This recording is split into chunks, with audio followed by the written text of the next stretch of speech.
Video చూసిన వాళ్ళందరికీ రామ్ రామ్ నమస్తే. బంజారా దసరా కల్చర్లో భాగంగా పార్ట్ 3 వీడియో చూసేయండి.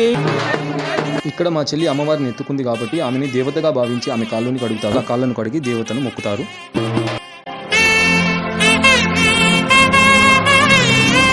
డప్పు సప్పుళ్ళ మధ్య మా ఊర్లో అయితే ఒక్కొక్కరు వచ్చేసి అమ్మవారిని మొక్కుంటున్నారు. ఇంకా నేను మా బాబాయ్ డప్పులైతే నాన్ స్టాప్ కొడుతూనే ఉన్నాము.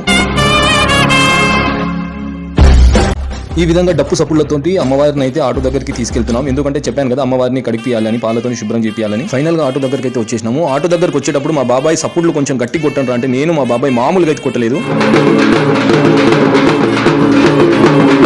ఇంకా లేట్ అవుతుందని మా చెల్లిని ఆటోలో కూర్చోబెట్టి తర్వాత అమ్మవారిని లోపల కూర్చోబెట్టినాం. అలా అమ్మవారిని ఆటోలో కూర్చోబెట్టడం జరిగింది. తర్వాత ఇక మా అన్న ఆటో స్టార్ట్ చేస్తుండు. ఆటో స్టార్ట్ చేసే ముందు మా బాబాయ్ కొబ్బరికాయ కొట్టి ఆటోని అయితే స్టార్ట్ చేయమని చెప్పేసిండు. సో ఫైనల్ గా మా బాబాయ్ కొబ్బరికాయ కొట్టేసి మా అన్న ఆటో స్టార్ట్ చేసి అమ్మవారిని అయితే కడిగించడానికి వెళ్ళిపోయారు.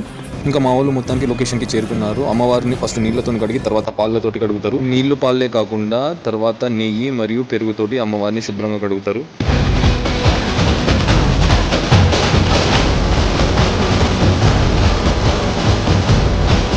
ఇంకా అక్కడ కడిగించడం అయిపోయిన తర్వాత ఇంటికి రిటర్న్ బ్యాక్ అవుతారు. నెక్స్ట్ ఏం జరిగింది, దసరా పండుగ ఎలా జరుపుకున్నాం తెలుసుకోవాలంటే వీడియోను లైక్లు షేర్లు కొట్టేసి ఫాలోలు కొట్టేంటారు బాబోయ్.